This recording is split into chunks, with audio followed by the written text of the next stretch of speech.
বর্তমান সময়ে অনেক মানুষ আছে এমন যারা উলামায়ে কেরামের ওয়াজ শোনার পরে দ্বিধা দ্বন্দ্বের মধ্যে পড়ে যায়, সংকোচে পড়ে যায় যে এক হুজুর এই কথা বলে, আরেক হুজুর আরেক কথা বলে, কোন হুজুরের কাছে গেলে আমি সঠিক ইসলাম শিখতে পারবো, কোন আলেমের কাছে গেলে আমি আমার জীবনকে পরিবর্তন করতে পারবো, কোন আলেমের সান্নিধ্যে থাকলে আমি আল্লাহকে সহজে কাছে থেকে পাইবো, এমন দ্বিধাদ্বন্দ্বের ভিতরে অনেকেই পড়ে যান।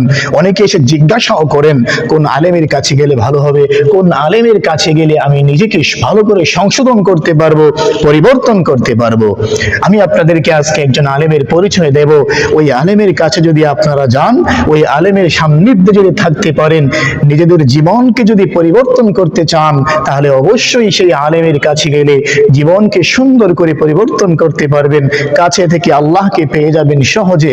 আল্লাহ তাআলা তো নিজেই বলেছেন, ওয়াল্লাযীনা জাহাদু ফীনা লানাহদিয়ান্নাহুম সুবুলানা। হে আমার বান্দা, যদি তোমরা আমি আল্লাহকে পাওয়ার জন্য একটা পথকে অনুসরণ করো, আমি আল্লাহ তোমাদের জন্য শত শত হাজার হাজার রাস্তাকে বের করে দেব। এজন্য যারা আলেম খুঁজেন, ভালো আলেম আল্লাহকে পাওয়ার জন্য, আমি তাদেরকে বলছি, তাদের উদ্দেশ্যে বলছি, এমন একজন আলেমের কথা আমি বলবো আপনাদেরকে, যে আলেমের কাছে গেলে আপনারা সঠিক ইসলাম পাবেন, যে আলেমের কাছে গেলে নিজেদের আত্মার খোরাক পাবেন, এই রূহের খোরাক পাবেন, আল্লাহকে সহজে কিভাবে পেতে হয় সেই পথ, সেই দিক নির্দেশনা পাবেন। বাংলাদেশের জাতীয় মসজিদ বাইতুল মুকাররম, নাম তো শুনেছেন অবশ্যই, অনেকে গিয়েছেন, দেখেছেন।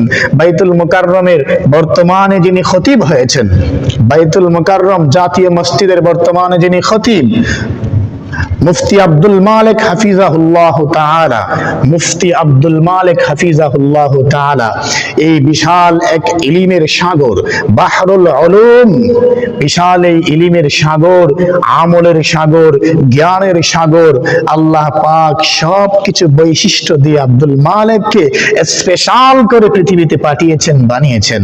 খতিব আব্দুল মালিক শাহ, খতিব আব্দুল মালিক হাফিজাহুল্লাহ তাআলা, তিনি 29 আগস্ট 1969 খ্রিস্টাব্দে বাংলাদেশের কুমিল্লা জেলায় জন্মগ্রহণ করেন।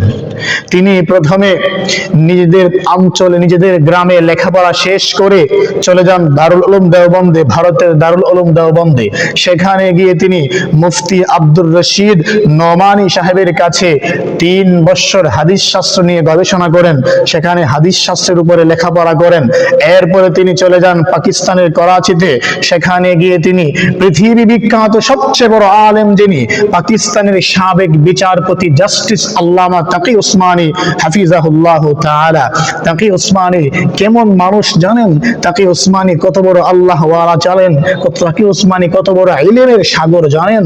দা কিং অফ হাদিস এন্ড ফিকহ ইন দা প্রেজেন্ট ওয়ার্ল্ড, যাকে হাদিস শাস্ত্র এবং ফিকহ শাস্ত্রের বর্তমান পৃথিবীর বাদশা বলা হয়, সম্রাট বলা হয়, সেই তাকি উসমানীর কাছে থেকে তিনি 2 বছর ফিকহ শাস্ত্র নিয়ে, ইসলামী আইন বিষয় নিয়ে লেখাপড়া করেছেন তার সান্নিধ্য থেকে। তাকি উসমানীর সংক্ষিপ্ত একটু পরিচয় আপনাদেরকে দেই। তাকি উসমানী তিনি বলেন, সারা পৃথিবীতে আমি সফর করেছি, সারা পৃথিবী আমার কাছে একটা ডিমের মতো মনে হয়, অর্থাৎ পৃথিবীর এমন কোনো জায়গা নাই যে জায়গায় আমি তাকি উসমানীর পা পড়ে নাই। দ্বীনের জন্য, দ্বীনের কাজে তিনি সফর করেছেন। তাকি উসমানী হাফিজাহুল্লাহ তাআলা, যার বাবা হলেন মুফতি শফি রহমতুল্লাহি আলাইহি, তাফসিরে মারিফুল কোরআনের লেখক এবং দারুল উলুম দেওবন্দের সাবেক মুফতি আজম ছিলেন। তাকি উসমানীর পিতা শফি রহমতুল্লাহি আলাইহি বিশাল বড় একজন মুফতি ছিলেন, এই ভারত উপমহাদেশের ফকিহে আজম ছিলেন।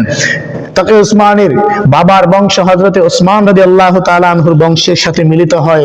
তাকি উসমানী হাফিজাহুল্লাহর মায়ের বংশ হযরতে আবু বকর সিদ্দিক রাদিয়াল্লাহু তাআলা আনহুর বংশের সাথে গিয়ে মিলিত হয়। 2 জন বড় বড় সাহাবায়ে কেরামের বংশের সাথে মিল যেই ব্যক্তির বাবা এবং মা থেকে, সেই ব্যক্তির নাম হচ্ছে মুফতি তাকি উসমানী হাফিজাহুল্লাহ তাআলা। তার সান্নিধ্যে থেকে 2 বছর ফিকহ শাস্ত্র নিয়ে গবেষণা করেছেন আমাদের বাংলাদেশের বর্তমান জাতীয় মসজিদের খতিব আব্দুল মালিক হাফিজাহুল্লাহ তাআলা। ওইখানে থাকা অবস্থায় তৎকালীন সময়ে সৌদি আরবের প্রসিদ্ধ এবং বিখ্যাত হাদিস বিশারদ, যিনি 1917 খ্রিস্টাব্দে জন্মগ্রহণ করেন, সেই বিশাল হস্তির নাম হচ্ছে আব্দুল ফাত্তাহ আবু গদ্দার রহমতুল্লাহি আলাইহি।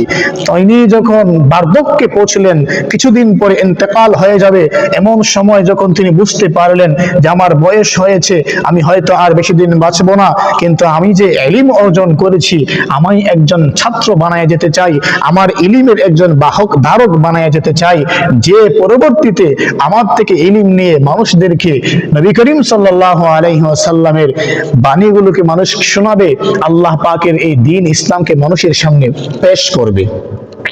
তৎকালীন সময়ের সৌদি আরবের সবচেয়ে বড় মুহাদ্দিস আব্দুল ফাত্তাহ আবু গদ্দার, তিনি চিঠি লিখলেন পাকিস্তানের তাকি উসমানীর কাছে, তাকি উসমানী সাহেব, আপনার কাছে আমার একটা দরখাস্ত, আমার হয়তো কিছুদিন পরে ইন্তেকাল হয়ে যেতে পারে, বার্ধক্য একেবারে চেয়ে বসেছে, আমি তোমার কাছে একটা এমন ছাত্র চাচ্ছি যে ছাত্রের কাছে আমি আমার ইলমটাকে আমানত হিসেবে রেখে যেতে পারবো, তুমি আমাকে একটা ছাত্র ব্যবস্থা করে দাও।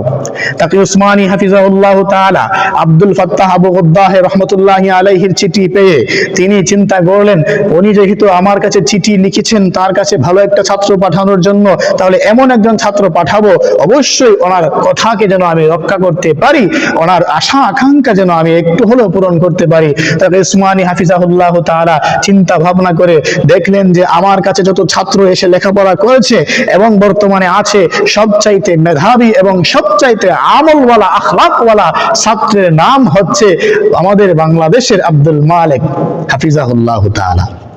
এই আব্দুল মালিককে আমি পাঠাবো সেই সৌদি আরবের বিখ্যাত মুহাদ্দিস আব্দুল ফাত্তাহ আবু গদ্দারের কাছে। তাকে উসমানী হাফিজাহুল্লাহ তাআলা ওনাকে পাঠিয়ে দিলেন, আব্দুল মালিক সাহেবকে সৌদি আরবে পাঠিয়ে দিলেন।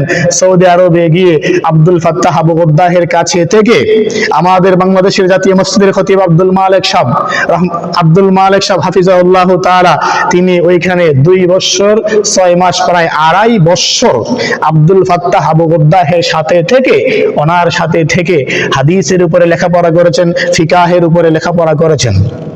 আব্দুল ফাত্তাহ আবু গদ্দার এর একটু পরিচয় আপনাদেরকে দেই, যিনি হলেন খালিদ বিন ওয়ালিদের উত্তরসূরি বংশধর।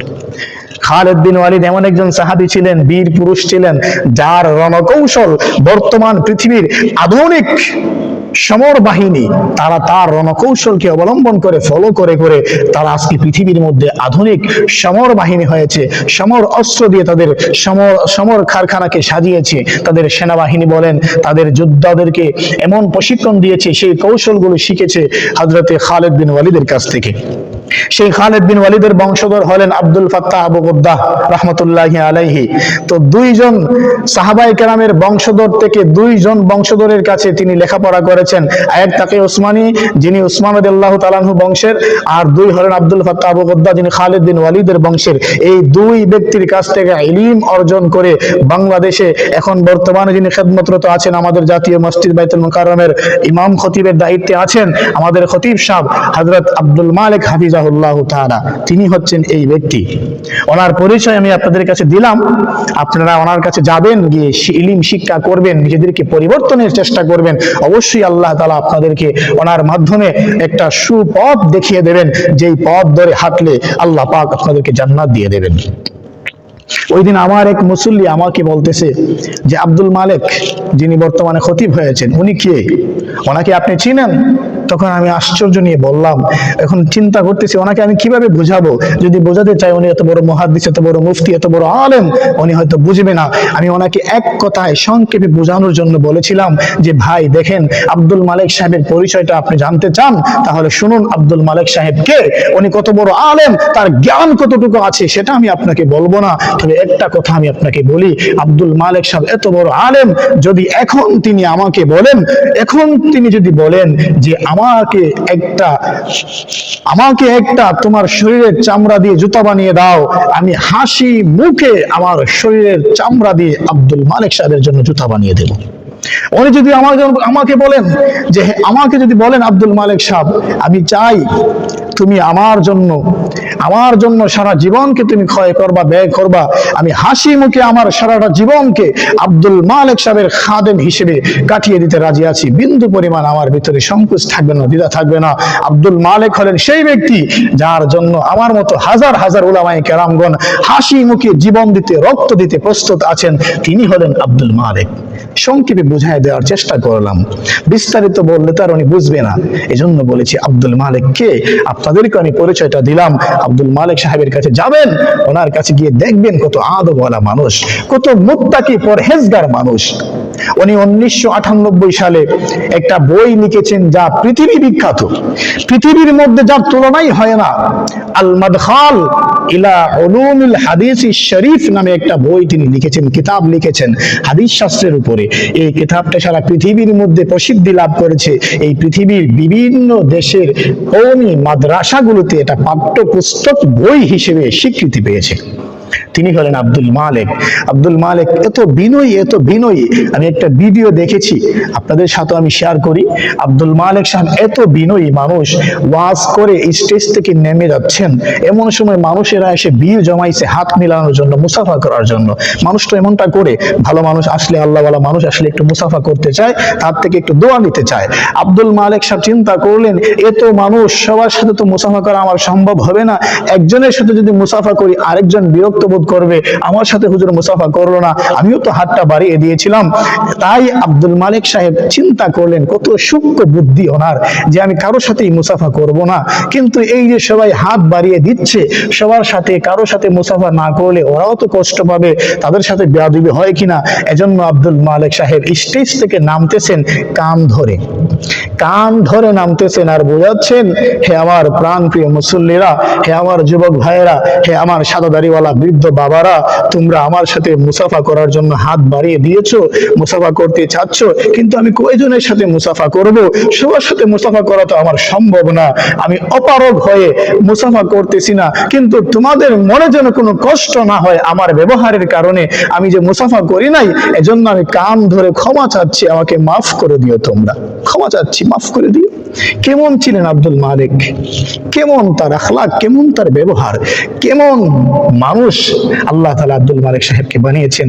তিনি আজকে আমাদের বাইতুল মুকাররমের খতিব হয়েছেন।